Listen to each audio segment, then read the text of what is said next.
Hello there, here I am once again, this time to talk specifically about TV's fourth Doctor Who, Tom Baker.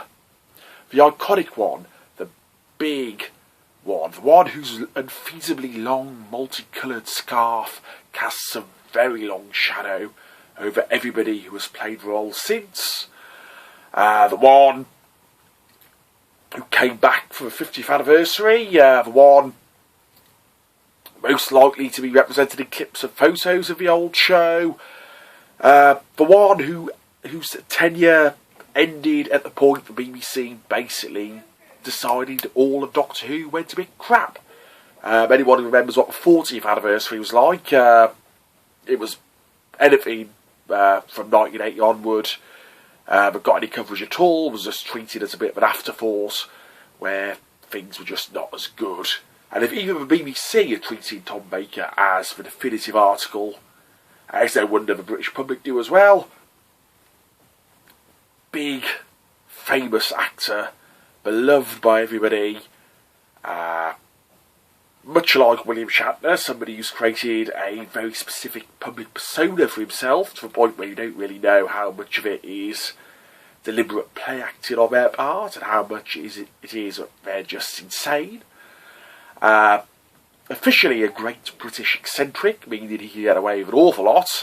If you look at John Levine, who played Sergeant Benton, he's also nuts, but pretty much anything he says that's morally controversial will see him get ripped apart by people online. While Tom Baker says something a bit odd and eccentric, people love him for it. He's also probably one of the hardest to talk about, because he's the one everybody talks about, the one everybody remembers. Probably some people even more than the Doctors they grew up with afterwards, because the imagery of the guy with the scarf is so strongly associated with the show. He has the most repeated story of all of them, with Genesis of the Daleks, at least on terrestrial television anyway. So it's sort of somebody who's hard to approach to want something fresh. I think what's worth remembering about the Tom Baker era is that it is really three distinctive TV programmes, very different TV programmes. First of all, you've got the Hinchcliffe era, which is the bits that people remember. Of course, his partnership with Sarah Jane. Probably showed the peak of his professional competence as well. The series really hadn't looked that good since season 5 of Troughton, and that was a year where all the stories are based around one really well-built set. I mean, with the Hinchcliffe era, I would say only Revenge of the Cybermen doesn't look that good. And it still looks a lot better than a lot of the Pertwee stuff, and even a lot of the better, a lot of the later Tom Baker stuff as well. It's clearly a show maybe not, it has more money behind it, but it's certainly been well spent, and I think Hinchcliffe was very good at getting bang for his buck and just making the show. And those first 3 years of Tom Baker, his performance is more of a performance. He's acting more. He's clearly thinking about the role more. He is more serious, yes, so he still has his eccentric comedic moments as well. And I think the difference between how Tom Baker is in most Hinchcliffe stories and how he is perhaps later on is that he simply respected Philip Hinchcliffe more than perhaps he did Graham Williams and John Nathan Turner. They're the ones he tends to be more dismissive, or a bit in an apologetic way in terms of how he treated them at the time. He tends to be more dismissive of them than he ever is of Hinchcliffe. I think it's also fair to say he got on better with Liz Sladen than he did with pretty much any of his other co-stars. Even the one he married in the end. They still had more on-set arguments than you ever hear about him and Liz Sladen having. And that makes him more... his faith in Rose around him that he had at that point makes for a more considered performance. You know, it's not the Tom Baker show, it's a show that has Tom Baker in it. and you could tell he's approaching it differently mentally. And there is some lovely, brilliant acting for those first 3 years.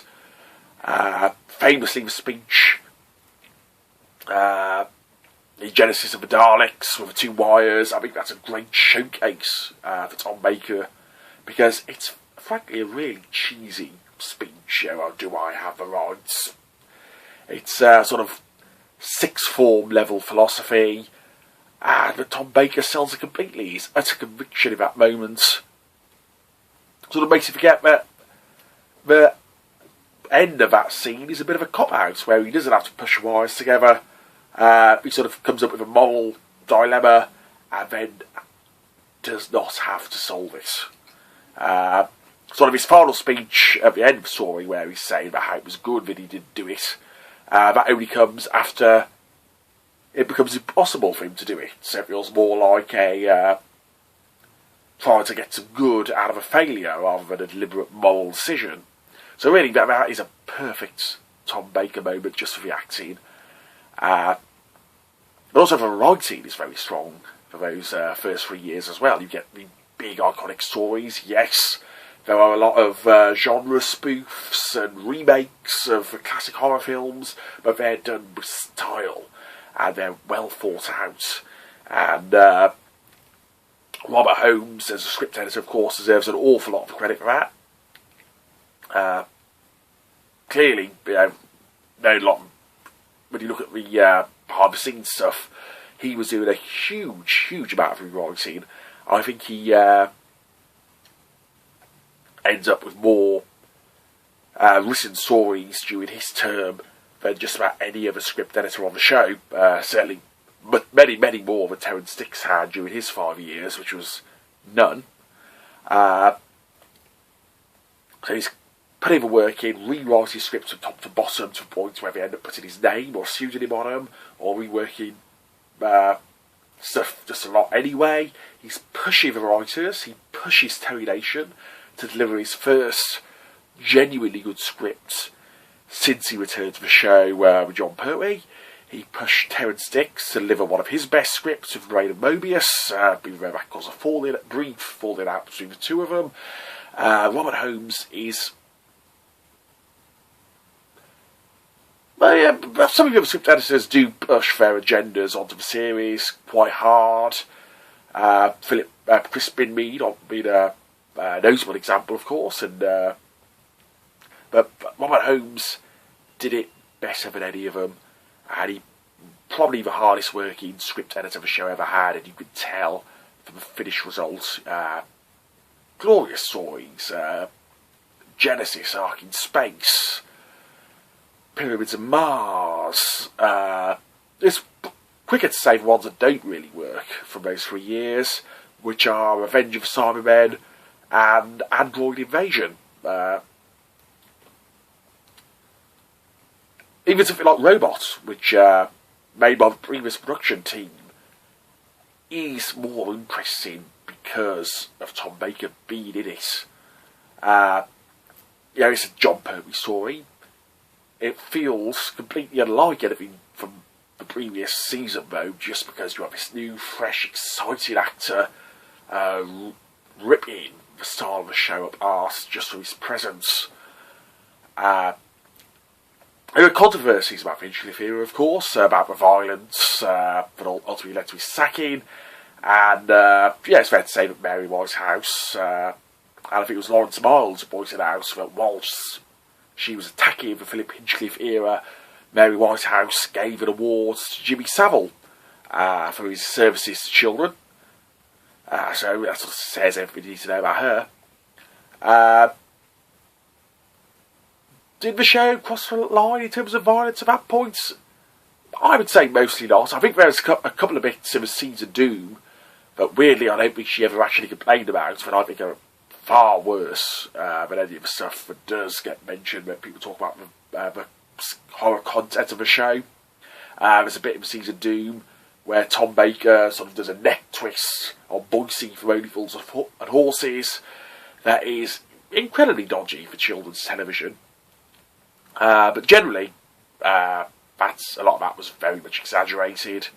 Deadly Assassin. I absolutely love that story, and this surreal fight between the Doctor and Chancellor Goff in The Matrix is years ahead of its time, and the fact that somebody would watch that and focus on the drowning scene rather than the sheer brilliant imagination of that sequence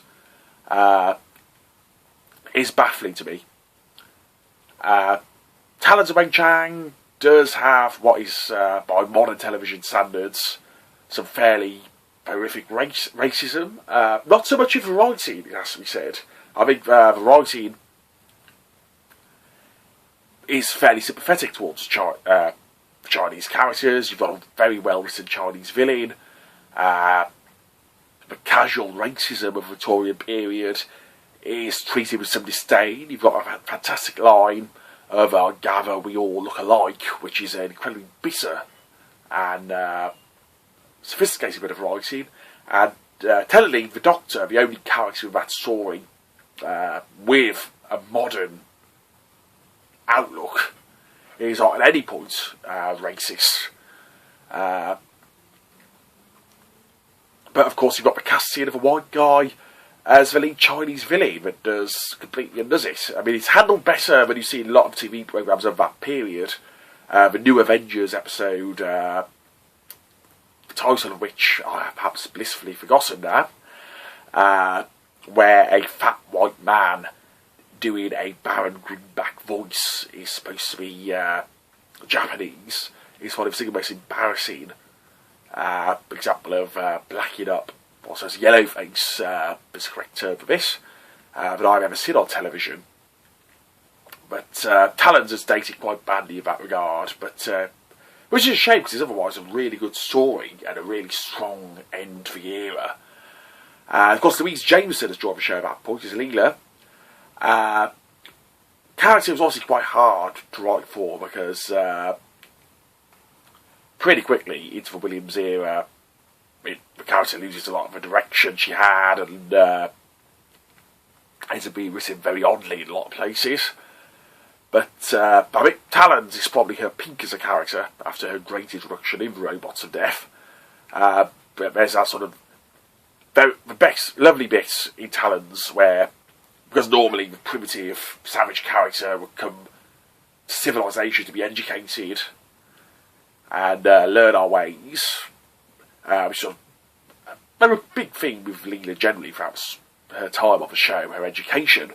There's that lovely bit in Talons that subverts that, where she starts eating food with her hands at dinner, and Professor Lightfoot just, rather than say, no, you've got to use a knife and fork and a napkin and all that, he just joins in with her, rather than embarrass her. That is just a beautiful little moment in a story full of beautiful little moments, and that story perfectly ends. Phase 1 of Tom Baker. Phase 2 with Graham Williams.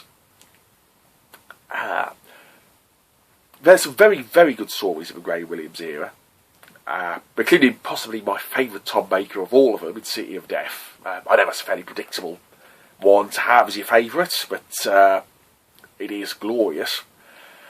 And I think Graham Williams as a producer, in terms of getting the show made, I think he was one of the weakest of, certainly of Tom's three producers, possibly of the entire series. The show frequently looks cheaper than it did for both Hinchcliffe and for JNT. Things often look more rushed, you know, from studying behind the scenes stuff, but although often what seems to be a lot more problems in scripts, perhaps they weren't being as heavily reworked to make them good as they were when Hinchcliffe and Holmes were in charge. Sharda, of course, the story they didn't finish filming because of a strike.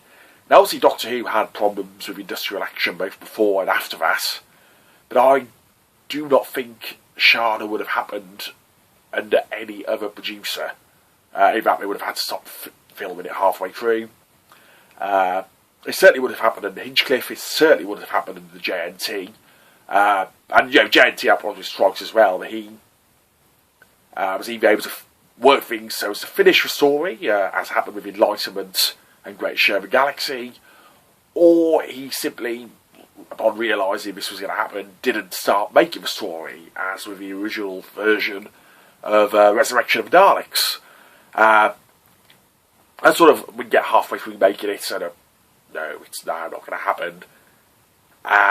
Feels a bit slapdash compared to other periods of the show's history. Obviously, of course, there were outside constraints, incredibly high inflation during the 70s. Tom Baker starts to become more controlling and more domineering.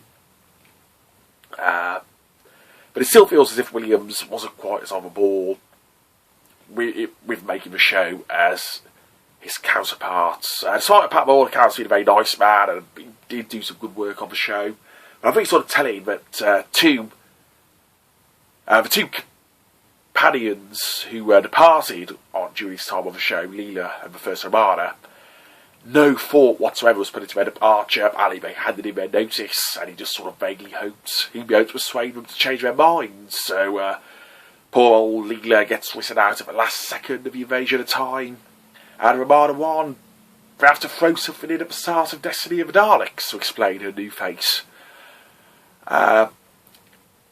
So, feels a bit rush. That does raise a question, because of course lots of people say Tom Baker's staying too long. But I cannot genuinely think what a Tom Baker regeneration story would have been like under Graham Williams. Because of course he handed his notice in every year, they persuaded him not to go.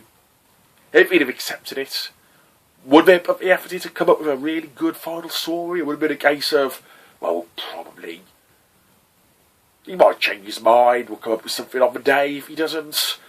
So certainly if he wasn't going to leave during Hinchcliffe, I think Tom Baker was absolutely right staying to get that good final story, or at least appropriate final story, whatever you think you look up on this. Because I cannot see that ever being done as well in the previous, during the Williams era. Having been sort of negative there, the good points of the Williams era is that it starts off incredibly strongly with Horror of Fang Rock, which again is a candidate for the best Tom Baker. Certainly I would put it in his top 5. Rest of season 15 is frankly it's probably the weakest Tom Baker season, comfortably. Horror is the best story. Then the Sunmakers, then Image of Fendel just behind it. The other 3, I mean, Invisible Enemy in particular is a fairly awful piece of television. And again, it's very badly made, looks cheap, has some terrible performances, including from some actors who've done really brilliant performances in other Doctor Who stories. You watch it, it's such a shame that it's Frederick Jaeger. I hope that's pronounced right. Frederick Jaeger's last story as a guest star, because he deserved better. Luckily, Mark Sheard got to come back later on and do more good work, otherwise that would have been an embarrassing final for him as well. And to be frank, K9 is pretty awful. You can sort of see why kids liked him. And in the new series, when he came back, it's weird, in School Reunion, K9 is brilliant. The character just works. But during his original time on the show, I think somebody works better as an occasional guest star rather than regular, because writers clearly have no idea what to do with him. A lot of the comedy with him isn't actually funny. There is a slightly comfortable fact that Doctor Who...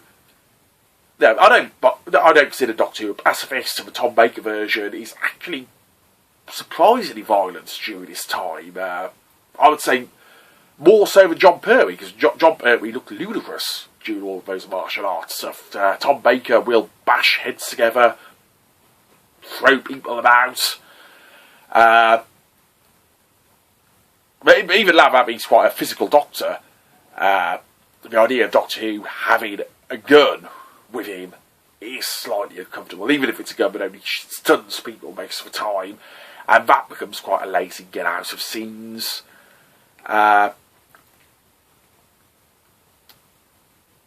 Invasion of Time is it's all about how people complain about how Gallifrey was portrayed in the 80s, but this sort of undermining of it really starts with Invasion, where the planet looks cheap again. The Sultarans look and sound terrible. The Varden are particularly impressive.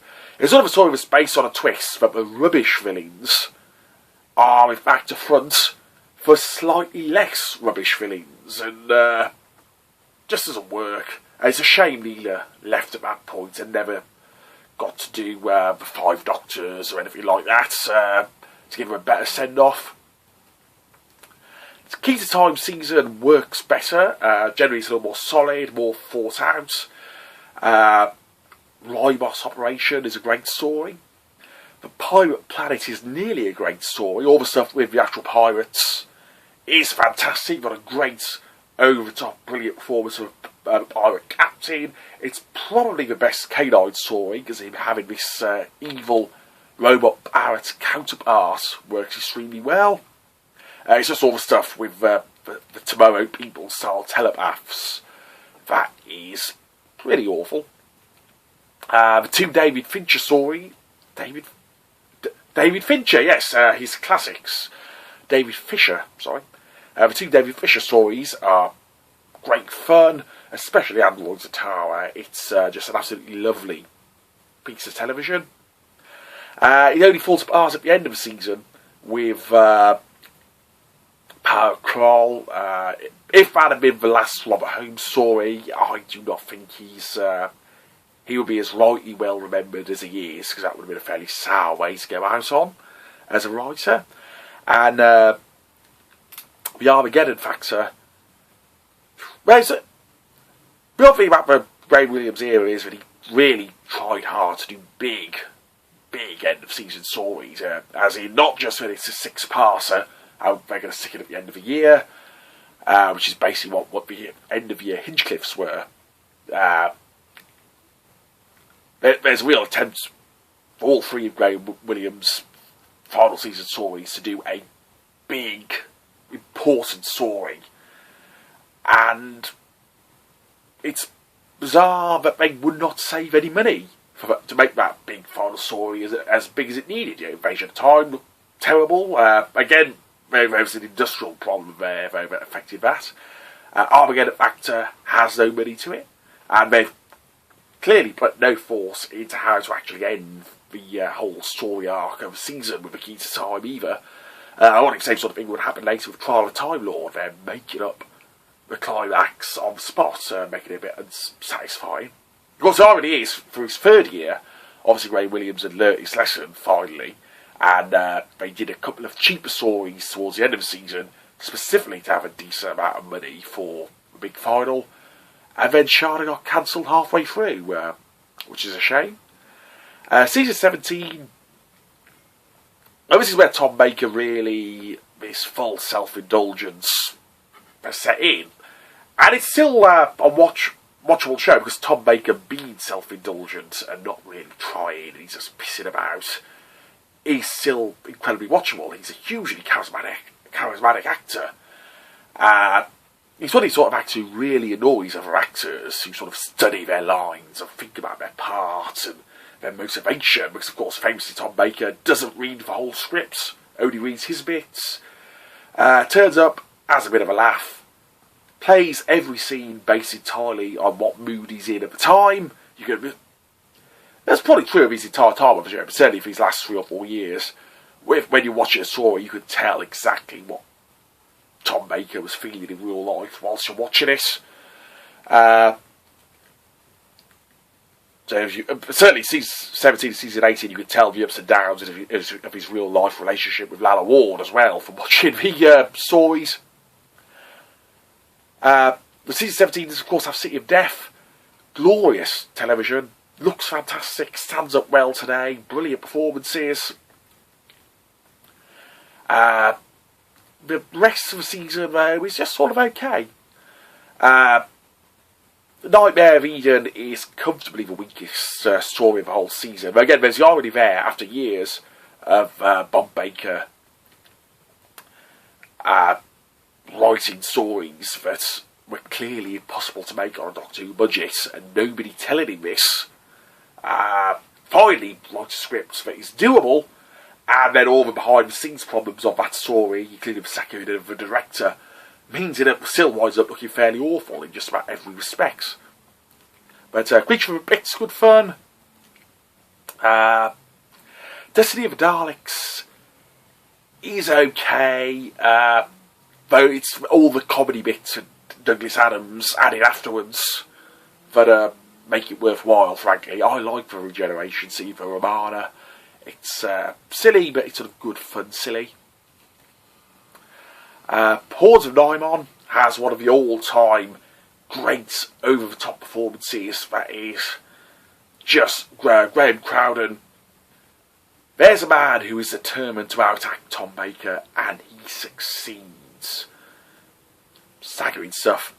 And would Sharda have been any good or not?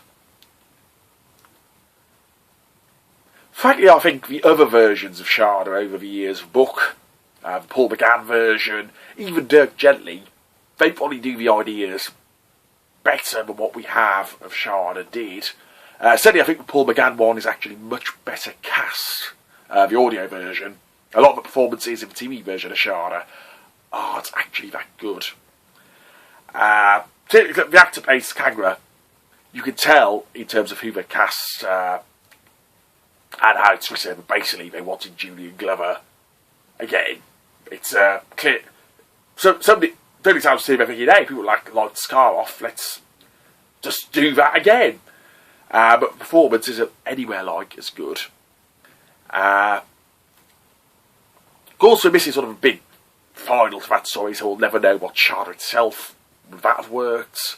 Would the mind duel between the Doctor and Skagra have worked? So there's certainly a lot of ambiguity there. But it's got some lovely location work. There's some lovely bits between the Doctor and Romana.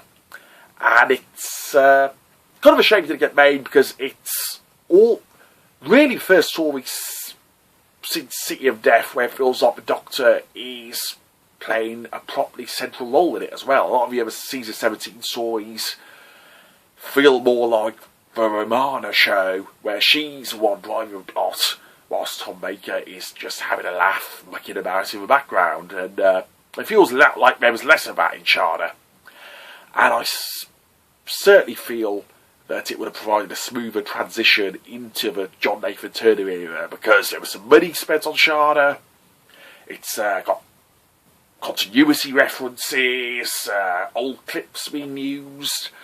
It would have been a smoother segue into the John Nathan Turner run of shows. Of course, season 17 also has Douglas Adams as script editor, the single most famous writer to work on the original series. Certainly only, I would say, Neil Gaiman and Richard Curtis are the only ones who really can compete with him from the new series as well. Of course, they probably bring more clout because they were already famous when they came to Doctor Who, rather than becoming so afterwards, as happened with Douglas. And Douglas Adams is comfortably one of my all-time favourite writers, one of my all-time favourite people. So there's no real surprise that I do enjoy a lot of humour in season 17 and a lot of the stuff. But possibly the amount of things that are down to him rather than the other writers might have been exaggerated in terms of fan perception over the years. But certainly you can feel a very strong Douglas Adams vibe in those stories. Of course, the irony is, he's probably the last person you would want as a script editor, because he can never meet a deadline. So perhaps that's why some of the weakness, there's that weaker feeling in certain elements of the season where things are done with a bit of a rewrite, a slightly tighter polish. But, yeah, overall season 17's watchable. and even it's not quite back to the heights of either season 16 or the Hinchcliffe era. And then John Nathan Turner arrives, a controversial producer, the one who's generally regarded as killing Doctor Who. So he's in a sort of weird position in that anybody else who ran a TV show for a decade would probably be considered a pretty successful TV producer to have managed that. And he's generally seen as having run Doctor Who to the ground by the end. I'll talk more about him in later videos, but in terms of Tom Baker's last year, it's absolutely extraordinary how little a fuck you could tell Tom Baker gives for most of season 18. He's possibly it starts slightly earlier, but I really noticed it in season 18 is that Tom Baker barely looks at the other actors in it. Honestly, if you with any scene, he'll sort of look slightly off into the middle distance, or not almost, but not quite looking at the camera, and another character will come up and have to talk at him. He won't look at them or engage with them in any way, and then once I've said what they have to say, he'll just turn slightly to them and shout in their direction his line, and then sort of turn back and staring off into the middle distance. It's really odd acting choice. So once you notice it, a lot of the direction in season 18 seems a bit odd, just to have to sort of cope with how Tom Baker has decided to play the scenes. It gets worse as the season goes on as well. He will occasionally, give Lalla Ward I am going to be having sex with you later on, and ain't that great? Look. Once you get to Adric, nothing but contempt in Tom Baker's eyes for Matthew Waterhouse, or indeed Nyssa and Tegan in his last story. It's just really odd performance choice, and his charisma still carries through. He's still very watchable. He's obviously quite ill because of whatever it was he caught when he was in Australia. It makes him look older, he looks tireder. You can tell he doesn't like any of the changes to the show, and it kind of drags down season 18. At the time I'm recording this, I've watched a few episodes of Peter Davison, and the stark contrast in how he's engaging with the actors and actually acting creates a completely different feel to the show, from that, a better feel to it. I would say for season 18, Tom Baker, for all the charisma he still has, is hurting the quality of the show because he no longer cares or likes the direction of the series. And that's a shame, because season 18, it's got some very nice ideas in it. Meglos is the weakest story. I know, again, everybody says that. Wish I could come up with something more surprising, but the Leisure Hive's quite good fun. The E-Space trilogy works very well.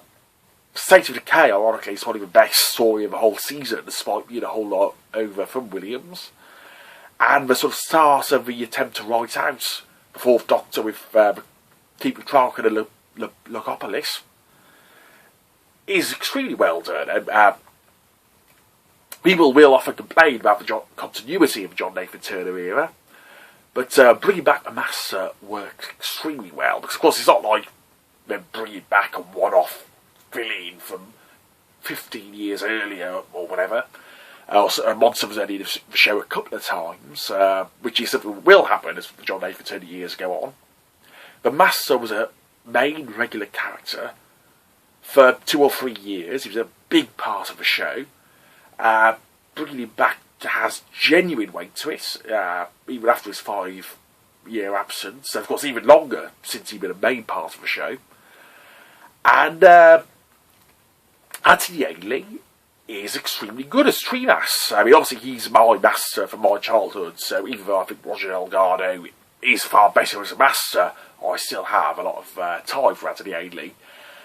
He doesn't do better at playing nice old men, but he does having it up as a Master. But a sort of great final scene of Keeper of Traken where he wins and he kills and takes over the body of the friend the Doctor has made in that story. That's fantastic, and it's helped by the fact that obviously Tom Baker quite likes Anthony Ainley in that one. It doesn't come over so well in Logopolis, because he actually interacts, looks at him, and makes eye contact with Tree Massamit, and it almost makes him feel like a much more beloved character, but perhaps he's would otherwise be the case, because of that. Logopolis itself,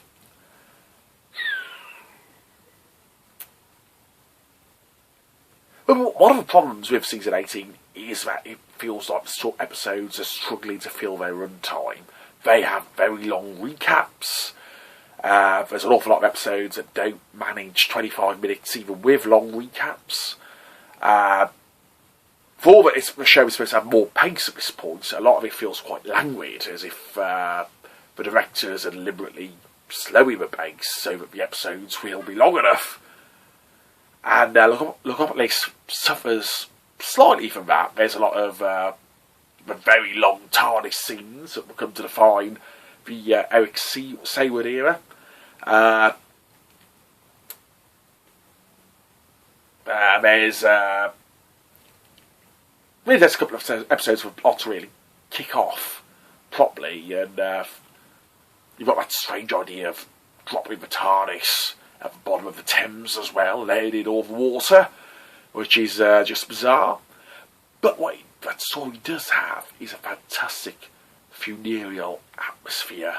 It feels tense and dark, and there's an undercurrent tension to the whole thing that is incredibly well realised. This is where Tom Baker's distance and grumpiness really works incredibly well. It creates a sombre mood that puts you on the edge of your seat. So the regeneration itself is done fantastically. Yes, the top of the radio's telescope set isn't that convincing, as that there is that odd scene of a photograph of Anthony Ainley looking on at the Doctor. Once he starts hanging on by his scarf and the flashbacks kick in, all of that is beautiful, and the twist of who the Watcher is fantastically well done, and it's surprisingly emotional. So it ends the Tom Baker era on a high, definitely. Overall, though, I'd say Hinchcliffe had the best. Most 3 years are the best of Tom Baker, and definitely the place to start if anybody wants to check him out. Though equally, if you're only going to watch one Tom Baker story, watch City of Death. It is perfect in every possible way. Terms of other regulars, Liz Sladen, of course, is the best remembered of all his companions. He did all the original series companions, and is perfect. Brilliant performance. The character gets a bit lost, becomes a bit generic in terms of writing, but she is never less than brilliant. You can see why they kept bringing her back, frankly. Louise Jameson, of course, is the actress of the original series companions who had the best career afterwards, and again, her performance is much better than how the past is often written. John Leeson does what he can with K9, and he's certainly the better of the two K9 voices. Mary Tam is amazingly beautiful, and it's not because I'm definitely a Romana 2 man. I consider her a bit definitive Romana, so I always used to be slightly harsh on Mary Tam's Romana, and even though it takes a little while to settle in, I think she ends up with some nice chemistry with Tom Baker. Generally does pretty well. Lalla Ward, probably my favourite of all Tom Baker companions. Possibly my favourite companion of all of them. Again, suddenly beautiful. At a point in the show where, because of Tom Baker pissing about, the companion is having to carry more of the weight of the series than at any point since Peter Purvis was having to cover a lot for William Hartnell. Her character winds up being very well defined, very strongly written, and she's more than up to the task. I think it's about time books and points out that by the end of the season, the end of her time on the show, she's almost a trial run for how Peter Davison will play the Doctor in terms of style and approach. And nevertheless watchable, nevertheless but entertaining. Tends to bring out the best of Tom Baker as well. At least of those stories when they were talking to each other anyway. And Rick, I don't think Matthew Waterhouse is terrible, at least not during the Tom Baker stories. He's not a good actor, but most of his line readings are competent. It's just every so often you'll get a moment where they clearly need another take. He stumbled over his words, or he doesn't know what he's going to say next, and he comes out with some awful, awful moment. And clearly as an actor, he isn't suited to how Doctor Who was made at that point, where there was no time for rehearsals, no time for multiple takes. Nyssa and Tegan, right there at the end, don't really have time to establish themselves properly. Sarah Sutton, very competent child actress, struggles with some absolutely atrociously written scientific lines, but does a lot better with them than really anybody had any right to expect. And Janet Fielding, I quite like. She's stuck in a hideous outfit, that air hostess costume. And the idea of a companion who doesn't want to be there is possibly played against audience sympathies by that point, but she makes a good job of it, brings some charisma and strength of character to the role. Brief appearances by the Brigadier and Benton at the start of the Tom Baker era. Nick Courtney, fantastic as ever. Benton, I like Benton still, however insane the actor is. Overall, unsurprisingly for 7 years, there's a huge variety of quality to Tom Baker. Is he the best Doctor? I would say not. But he isn't my number one favourite, but he's still a powerhouse of an actor, and because of variety, whatever sort of Doctor you're interested in, or whatever sort of story you might feel like watching, there will be something in those 7 years that will be for you and that you will really enjoy. And of course, with his departure, that is the end of Doctor Who's golden era during his original run. After that, it's a slow decline of the series, really, in popularity and ratings. Not always a fault of people making it, and I have a lot of time for all three of the Doctors who have followed, as you'll see in my next few videos. But Tom Baker is definitive. I would say he's the definitive Doctor without being the best Doctor, if that makes any sense. And as this is now an extremely long video, again, unsurprisingly, considering how much ground there is to cover in Tom Baker, I could have gone on a lot more about a lot of other stuff as well. I shall be merciful upon you all and end this now. My next video will hopefully be part of the Action Force month on my website in October, where I will be covering Action Force, the movie. After that, it's Peter Davison, the open-faced, pleasant young Doctor.